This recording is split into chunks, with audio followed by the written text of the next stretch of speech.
Okay, guys, we're going to finish up chapter 10 today with a topic that I want to warn you is a little complicated for students in the past. So please, let's be here mentally today and stay focused. We'll learn this. It's pretty easy if you really pay attention and listen. Before we start, I hope that you have your chapter 10 guided notes out. There's a lot to fill out in your workbook today. So let's stay with me on the slides. Be filling it out as you go through. So the topic of today's lesson is equilibrium. But we're gonna talk about this for a long time today. Ways to change equilibrium in chemical reactions, which is called Chatellier's principle. Say it, Chatelier. Chatellier's principle. Okay? I promise you, by the end of the lesson, it's going to make sense. It's one of those things, though, that really is kind of frustrating to learn because a lot of you will think it is one way. So you come in with a lot of misconceptions about it. And you think that you understand it, but you don't. And it gets frustrating for students. Stay with me. I've got a lot of practice problems. If you notice in the notes, most of these things are just practice problems. Stay with me as we go through them, and I promise you will understand it by the time we're finished today. Okay, so I've got to start with something I've kind of misled you about all year. Kind of lied to you a little bit.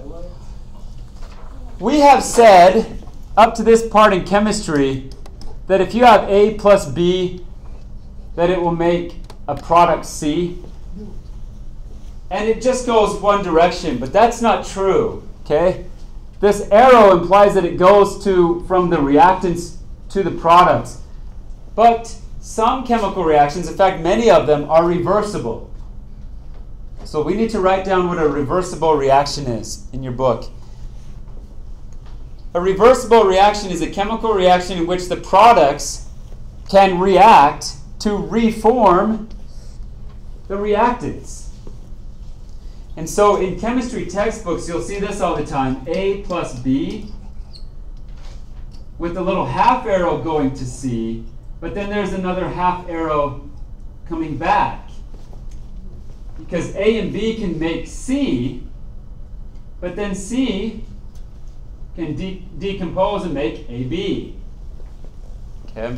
And so that's what we call a reversible reaction.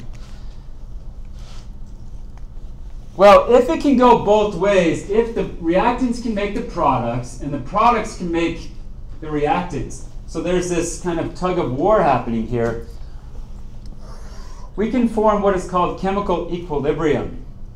And that's what today's lesson is about. So it says when the rate of the forward reaction equals the rate of the reverse reaction, and the concentration of the products and reactants remain unchanged. That's what chemical equilibrium is. So I'm going to underline a few important points. The rate of the forward equals the rate of the reverse reaction. That's what equilibrium means.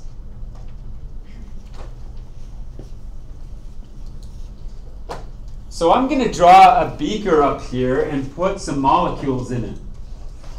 Okay? So let's just say we're going to use this same chemical equation right here. A plus B goes to C. What would happen, guys, if I threw a bunch of A's and B's in here? Get a C. If I throw a bunch in there and let it go for an amount of time, what's going to form? Yeah, after a few seconds or minutes, depending how fast this is, you're going to see some C's popping up, right? Aren't they going to collide with collision theory? They're going to form the products C. And so you might form a little bit of C. But if this is a reversible chemical equation or chemical reaction, after some time, what's going to start forming again? This C will start to form A and B. And so we might see some more A's and B's around in here. And then A's and B's, then what's going to form a little bit after that?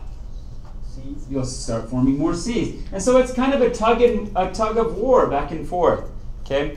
That's what chemical equilibrium is. A lot of people think that equilibrium means that when we have equal numbers, so they might say, well, when A plus B is equal to 50% and C is equal to 50%, and that's what they think equilibrium means, but that's not true, okay?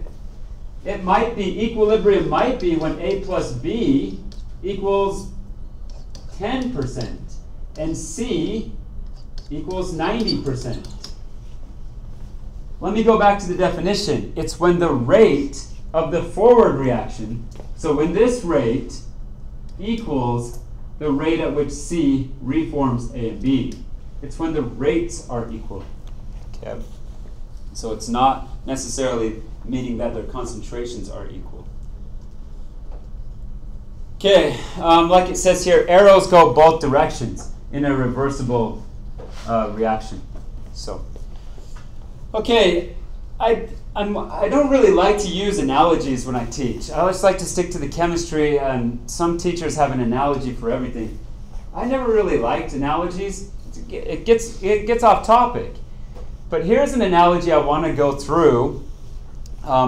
It's called dynamic equilibrium. A lot of chemistry textbooks call it dynamic equilibrium. Does anyone know what dynamic means?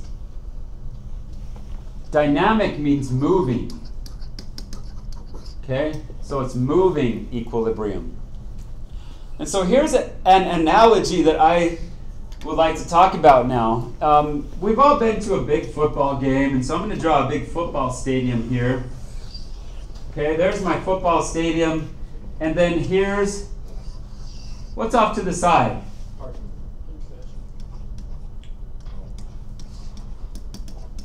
The concessions. And inside this circle here is the seats, right? Okay, I'm not a great artist, but here we go. Let's say inside this football stadium, and there's 80,000 seats, and it's full today, so there's 80,000 people. Well, let's talk about a football stadium and the concessions. So there's 80,000 people here. Does that mean that they're always in their seats? No, they get out of their seats, and where do they go? Stand up and cheer. Yeah, well, let's say that they go where, guys? To the concessions or to the restroom, okay? So they leave their seat, they go to the concession. Do they stay in the concessions or the restrooms the whole time? No. Some people are going to be on their way back to their seats. Okay? So what equilibrium means, let me quiz you. Does that mean that there's 40,000 people here and 40,000 people in the concessions? No. That's not what it means at all, is it? Equilibrium is established when what happens? The rates are the same. So maybe there's 10,000 people leaving their seats and going to the concessions, while 10,000 people are going from the concessions to their seats. Would then that be equilibrium? Would the rates be equal? And yes, that would establish an equilibrium there. Well, there's some things you can do to affect or influence equilibrium. Say, for example, we're going to talk about halftime. If it's halftime, how many people do you think are going from their seats to the concessions? 40,000. Should we say like 20,000? Maybe more. There could be more, but 20,000 people are leaving their seats and going to the concessions. Now, if dynamic equilibrium was established, how many people must be going from the concessions back to their seats? 20,000. Okay? Now, that's at halftime. A lot of people leave their seats, they go to the concessions to get a snack or go to the restroom. Now, what if we change the scenario and said it was the fourth quarter, so there's 2 minutes left in the game?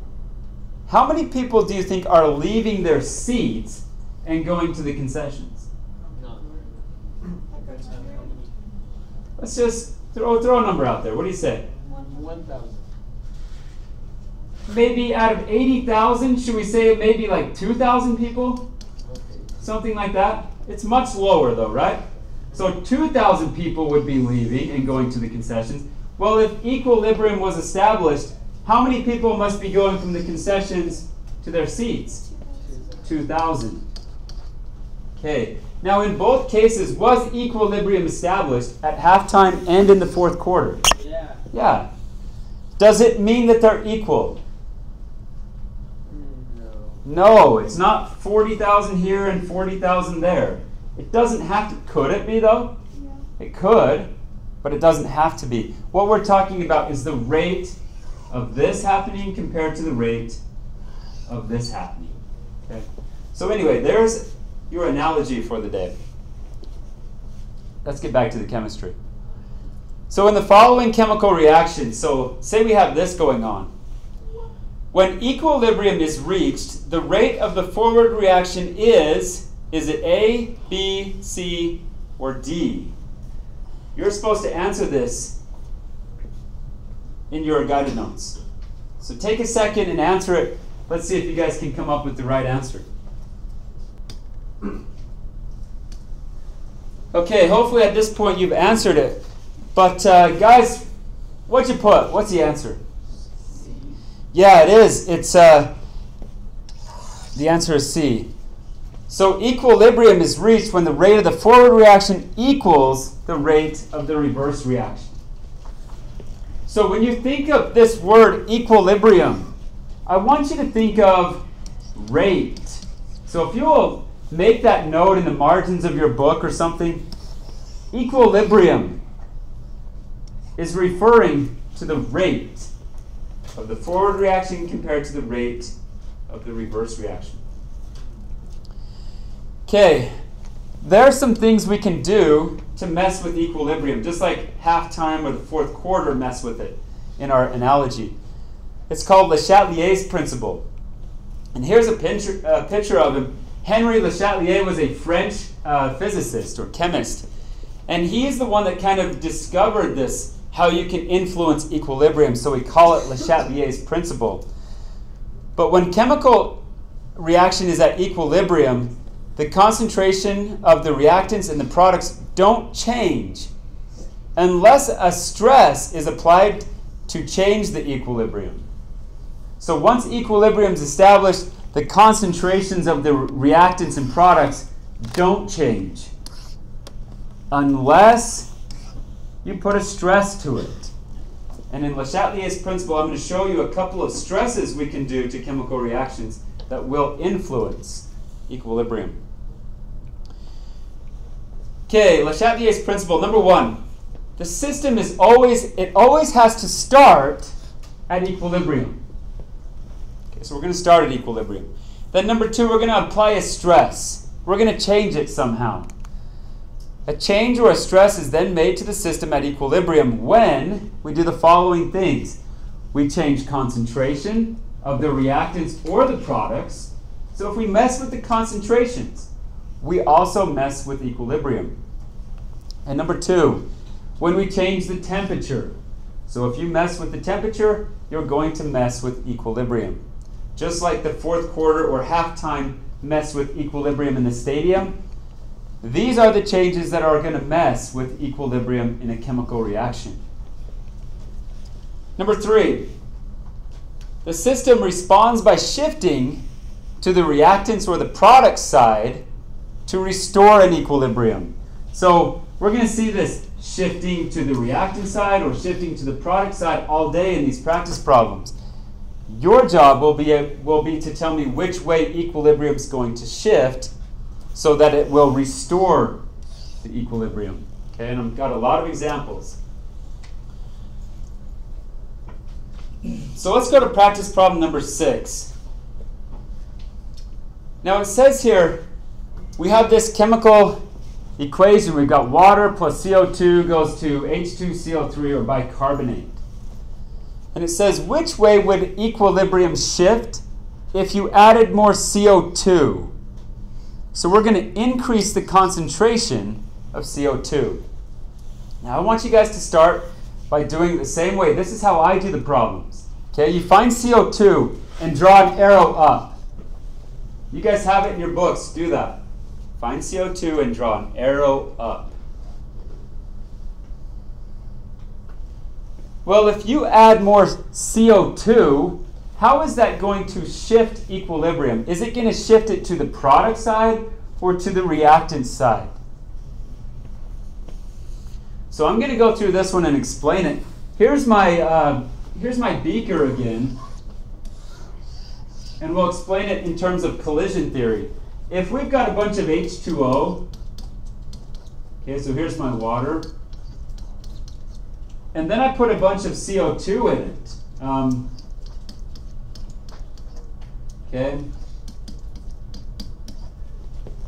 and there's an equilibrium established right here. But what would happen? Let's say we let it go and establish equilibrium. So we do see some H2CO3 pop up. But now it says, which way would equilibrium shift if you added more CO2? So now I'm going to go through and put a bunch of CO2 in here. Think about it in terms of collision theory. If there's now more CO2, which way are we going to shift equilibrium? Are we going to make more of the products, or are the products going to decompose and form more of the reactants? What do you think? I threw a bunch of CO2 in here. In terms of collision theory, I'm just increasing the probability that the CO2 will find who? Who does the CO2 want to find? Water. And what's it going to form when it does? It's going to form H2CO3. So which way am I shifting equilibrium? Shift to the right. We're going to shift equilibrium to the right. So now there's going to be more products made. There's going to be more H2CO3. Does that make sense, guys? In terms of collision theory, aren't we going to, by increasing this one, isn't there a better probability that it's going to find a water and react and form the product? So that's your answer. Equilibrium is going to shift to the right. Now, a couple years ago, a student brought this to my attention, and maybe this is a better way of explaining it and learning it the first time.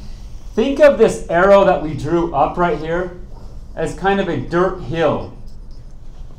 And if we want equilibrium in terms of dirt, if we want a nice level yard, right? What do I got to do to this pile of dirt? Which way am I going to have to move the dirt to make it level? Around.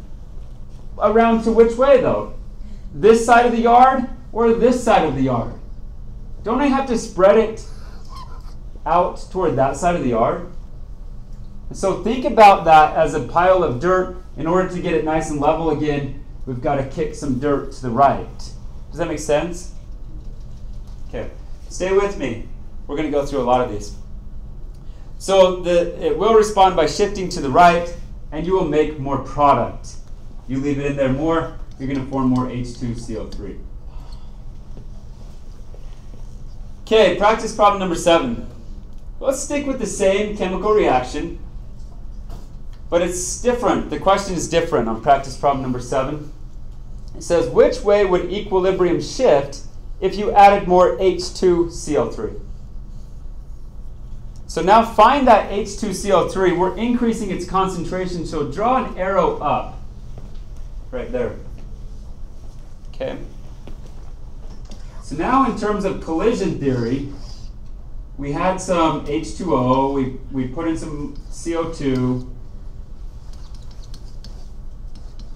We let it sit for a second, and we're going to form the product, H2CO3. Let's say equilibrium was established. Now, if you change equilibrium and you increase H2CO3, so let's put a bunch more H2CO3s in here. In terms of probability now, we're going to make more what if we let it sit there for a second? What are we going to make more now? Yeah, since we have more of this, now we're going to make more of the reactants. This is going to decompose and form these reactants, right? So what should we say? Equilibrium is going to respond by shifting to the right or left on this one?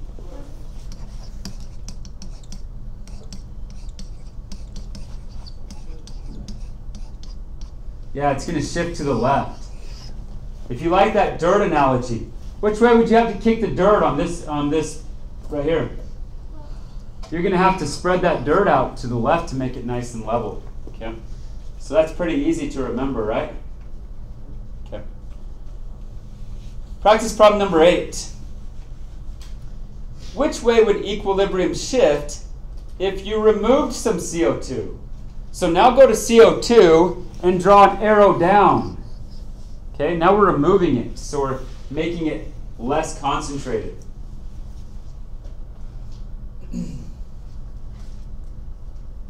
What do you think in terms of equilibrium? It's going to shift to the left, make more reactants, or is it going to shift to the right and make more products? Yeah, hopefully you're saying that it's going to shift.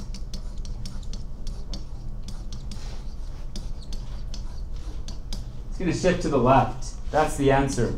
Let's talk about why for a second. Okay? Well, if you're sticking to this beaker analogy I had going, if we had water and CO2 and left it there, we're going to make some H2CO3. But what if, guys, I could take out the CO2? Now in terms of collision theory, can water react with CO2? No, it can't. And so it's not going to form more product because it can't react with it. But can the H2CO3 decompose and reform the reactants? And it can. So that's why it's going to shift to the left, and you're going to have more of the reactants. Now, in terms of the dirt analogy, the arrow down represents a hole. So now I've got a big hole in your yard. In order to make this yard level, which way you got to kick the dirt? Well, from this side of the yard over here to fill up that hole. So we're going to shift equilibrium to the left and make more reactants. Okay, very good. Practice problem number 9. I want you to try this one on your own. So let me give you a second to try it on your own. If you're watching the video, please hit pause and try it first. Tell me whether it's going to shift to the left or to the right, and if you're going to make more product or you're going to make more reactant.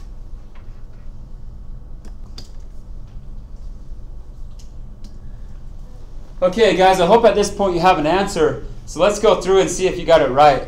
It says, which way would equilibrium shift if you removed some H2CO3?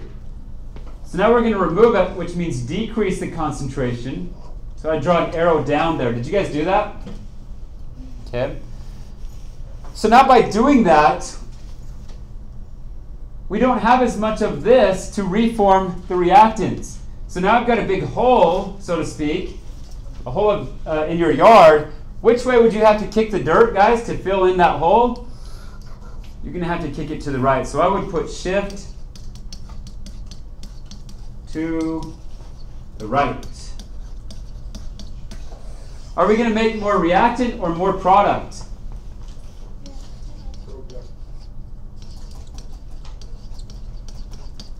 You're going to make more product. By shifting equilibrium to the right, you're going to make more product. Okay? Does that make sense? I hope so. Okay.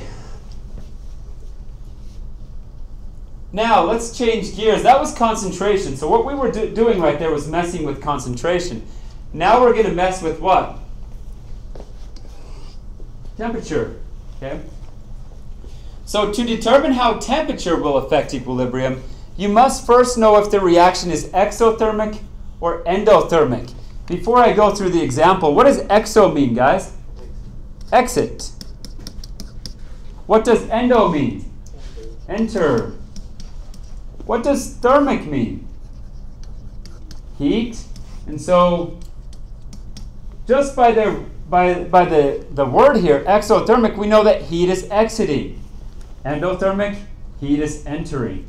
So remember, exothermic reactions release heat. Endothermic reactions absorb heat.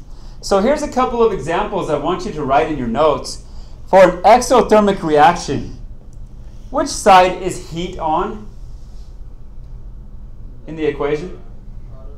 It's on the product side. So we've got heat over here. How come? Exothermic means what? Heat's exiting. So we're We're making it, and it's exiting.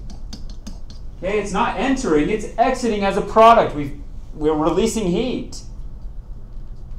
But notice, on an endothermic reaction, which side is heat on? The reactant side. So now my heat's on the left side. How come? What does endothermic mean? Enter heat. So we've got to absorb heat in order for the reaction to occur. Very important you remember which side heat goes on for an endothermic and an exothermic reaction, and hopefully that makes sense.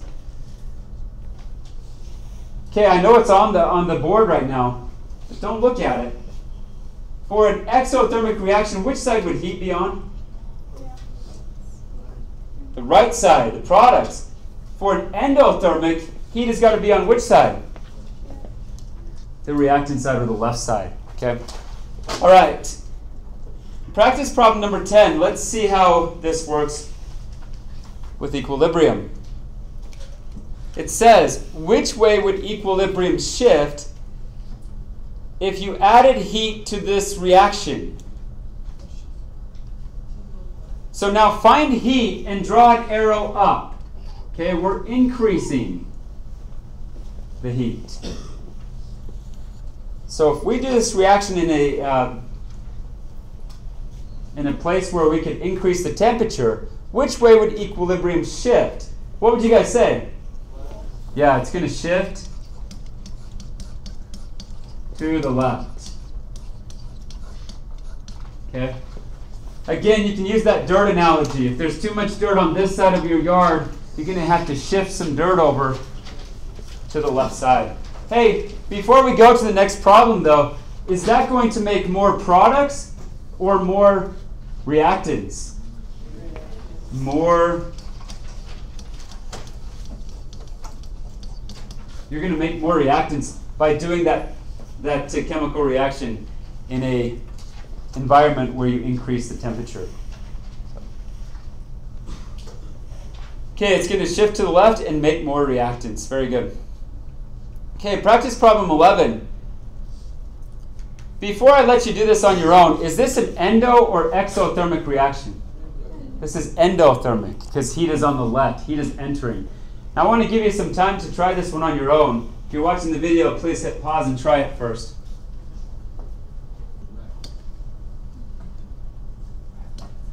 Okay, let's see how you guys did. Hopefully at this point you have an answer. It says, which way would equilibrium shift if you added heat?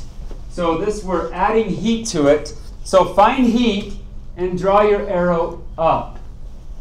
So if we did this reaction in an environment that was warmer or a more hot environment, which way is equilibrium going to shift? Well, hopefully you're saying it's going to shift to the right. How many of you guys said that? Okay. Nice. If you think about the dirt analogy, now we have this hill of dirt. In order to make your yard nice and level, you're going to have to kick some dirt over to that other side of the yard. So it's going to shift to the right. Are you going to make more reactants or more products? More products. Yeah, so if you were a chemist and your job was to make more nitrogen monoxide, this NO, you want to make as much as possible. Would it be a good idea to do this reaction in a cold environment or a warm environment? And hopefully you're saying to yourself, a warm environment, because you got to increase that heat there. Okay, shift to the right and make more products. Okay, practice problem number 12. Before I let you do it on your own, is this an endo or an exothermic reaction? I hope that you're saying exothermic because heat is on the right, it's being released. Okay, now go ahead and answer this and tell me which way equilibrium is going to shift and what you're going to make more of, the reactants or the products. Please give it a shot on your own first. I'll give you a second to get that done. Please hit pause. Okay, let's see how you guys did with this one. It says, which way would equilibrium shift if you removed heat? So now we're reducing the temperature in which this environment is running. So we're removing heat from this reaction. So find heat, draw an arrow down, because we're removing it. Okay? Now you can think of it in terms of now your yard has this big hole of dirt. In order to make it a nice level yard, which way are you going to have to shift? You're going to have to shift equilibrium to the right and fill in this hole with dirt. So shift to the right. Are you going to make more reactants or more products if that was to occur? More products, good. Okay. How many of you guys got that right? I'm just curious. Very good. Looks like we're getting it. Okay, shift to the right and make more products. Very good. 13. I think we're getting it, but let's try a couple more. Which way would equilibrium shift if you removed heat from this reaction? First of all, before I give you time to work on it, is this an endothermic or an exothermic reaction if heat is on the left? Good. This is an endothermic reaction. Okay, so please tell me which way equilibrium is going to shift and whether you will make more reactants or more products. If you're watching the video, hit pause at this point.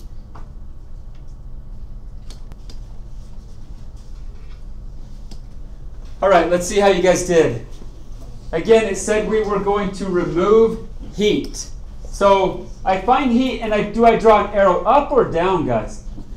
Down. We removed it. So if you're thinking about the dirt analogy, can make a little hole right there. Which way would we have to move the dirt in order to make the yard nice and level? Yeah, we got to take some from this side of the yard and go this way. So I'm going to put shift to the left. And are we going to make more reactants or products by doing that? More reactants. Okay, how many of you guys got it right? Very good. So, shift to the left and make more reactants, and that's right. Okay, 14. Which way would equilibrium shift if more nitrogen gas was added? So now you got to do a quick look back at the chemical equation here and find nitrogen gas and see if you added more nitrogen, which way would that shift equilibrium? Take a second and see if you guys can get that right. So please hit pause and come up with an answer before you hit play again. Okay, so the first thing that I would do here, guys, if more nitrogen gas was added, I would find nitrogen gas up here in the chemical equation. Here's nitrogen. Okay, this little G inside parentheses means it's in the gas phase. So there's my nitrogen gas, and I would draw an arrow up because it said we're going to add more of it. Which way is that going to shift equilibrium, guys? Shift to the right. Are we going to make more reactants or more products? More products, good. Okay. So there's the answer.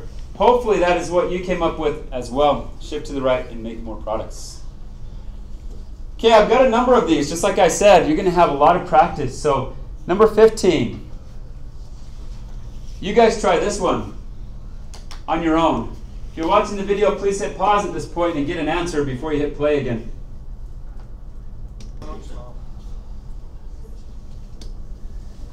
Okay, so hopefully you have an answer. If we were going to, it said put more NH4Cl. I hope that you found NH4Cl and drew an arrow up because we added more of it. Okay, now which way would that shift equilibrium in this case? We can think about it as a hill of dirt on this side. In order to make the yard nice and level, which way would I have to kick the dirt? I'd have to go this way. So I'm going to put shift to the left. And would I make more reactants or more products? Good. Since we're shifting it to the left, that's the side that the reactants are on. we're going to make more reactants. Okay, so there's my answer. Hopefully that is what you came up with as well. Okay, number 16. Which way would equilibrium shift if more magnesium oxide was added? Okay, so please take a moment. Let's try this one. If you're watching the video, please hit pause and try it first.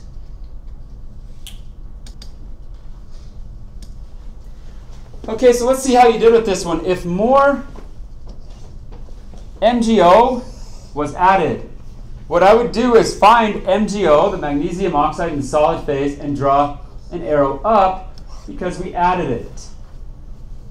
And think about the dirt analogy. Now we have a hill here. Which way am I going to have to kick the dirt in order to have a nice level yard? To the right. So yes, shift to the right. And we're going to make more what, guys? More products.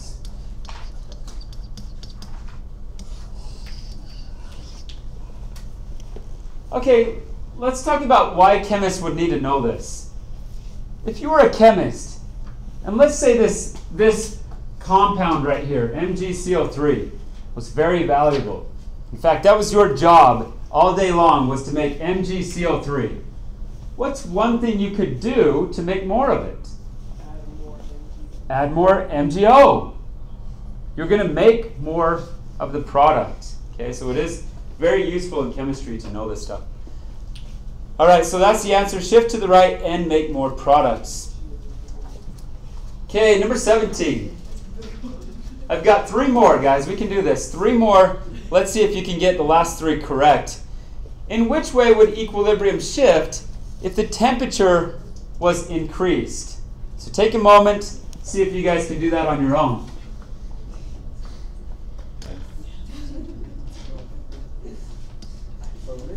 All right, before I go through and explain the answer, guys, if heat is on the right side, is this an endo or an exothermic reaction? This is exothermic. Because heat is leaving, heat is being released, heat is exiting. So it says, which way would equilibrium shift if the temperature was increased?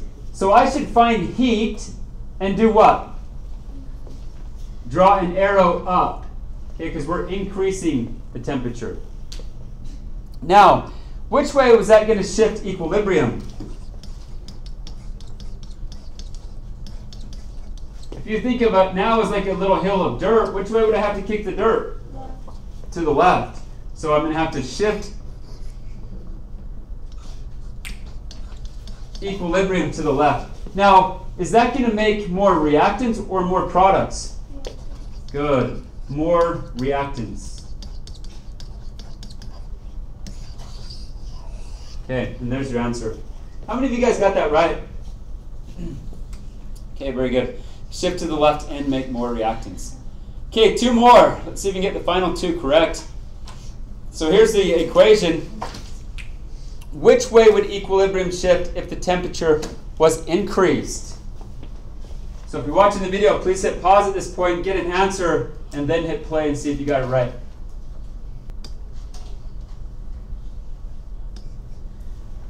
Okay, if I was doing this problem, here's how I would do it. If the temperature was increased, it looks like the heat now is on the left side, so this is an endothermic reaction. But since we're increasing the temperature, I would find heat and draw an arrow up. If you like that dirt analogy, this is like a little hill of dirt. In order to make your yard nice and level, which way would you have to kick the dirt? To the right. Okay, so we're going to shift equilibrium to the right. Now, shifting equilibrium to the right, is that going to make more reactants or products? More products. Why? Well, because we're shifting it to the right and the products are on the right. So now we're going to make more products. How many of you guys got practice problem 18 correct? Okay, very good. Okay, last one. Practice problem number 19 is right here. Let me give you a second to try this one. Last one, see if you can get it right. If you're watching the video, please hit pause at this point until you have an answer, then hit play again. Okay, let's see how you did with this final problem here. It says, in which way will equilibrium shift if the temperature was decreased? So now, maybe we take this reaction, we do it in a colder environment, so we're decreasing the temperature. So I would find heat and draw an arrow down. Okay? If you like the dirt analogy, that would be like a hole on this side of your yard. Which way would you have to kick dirt in order to have a nice level yard? You're going to have to kick dirt to the right and fill that hole in. So I'd put shift to the right. And is that going to make more reactants or products? More products.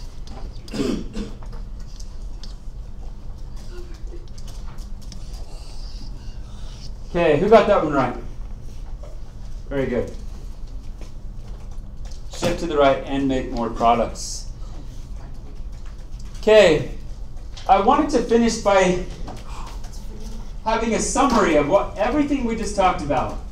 This problem here is a good summary problem to end with. So we talked about changing concentration, and we talked about changing temperature. Who figured this out? Who was that French chemist to figure this out? Le Chatelier. And so we call it Le Chatelier's principle. Okay? It's figuring out which way to shift equilibrium and what you're going to make more of if you make those changes. So, let's say we make this change. And this is in the guided notes. You're supposed to tell me which way it would shift equilibrium. First of all, heat is on the right side. Is this an endo or an exothermic? Exo. It's exothermic because heat is leaving, it's exiting. Now let's go through these changes, guys. What if we increase the concentration of the products? So now we increase, it doesn't say which one, but any of them. Which way is it going to shift? Left. Okay?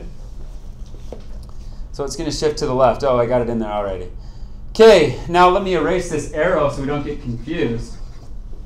What if we decrease the concentration of the products? So now we're decreasing. It doesn't say which one, but it doesn't matter. Which way is this going to shift, guys? Yeah, we've got to shift it to the right in order to fill up this hole. So we're going to go to the right. Good. What if, now let me erase this arrow so we don't get confused. What if we increase the concentration of the reactant? Increasing, so we're drawing an arrow there. Which way are we going to shift it? To the right again. So it's going to go to the right. Good job. Now, what if we decrease the concentration of the reactants? So now we draw an arrow down. We decreased it. Which way is it going to shift? To the left. We got to fill in that hole. It's going to shift equilibrium to the left. Okay, very good. I think I got a couple more here. What if we increase the temperature in which this reaction was run? So now we find heat and we go up. Which way is it going to shift it, guys? To the left. Very good. Okay, last one. What if we decrease the temperature? So now we're decreasing temperature. We find heat and draw an arrow down. It's going to shift it which way, guys? To the right. Okay. How many of you guys got all of those right? Very good. Hopefully that gives you a good idea about chemical equilibrium and Le Chatelier's principle. I know that this stuff is a little complicated, so I want to give you some more practice. Before I finish this video, I want you guys to get more practice. So I've got a worksheet in the student workbook. It's titled Chemical Equilibrium Worksheet. This is a great way to practice this. Again, it's called Chemical Equilibrium Worksheet. Please go there. Let's get that done, and hopefully this video helped you.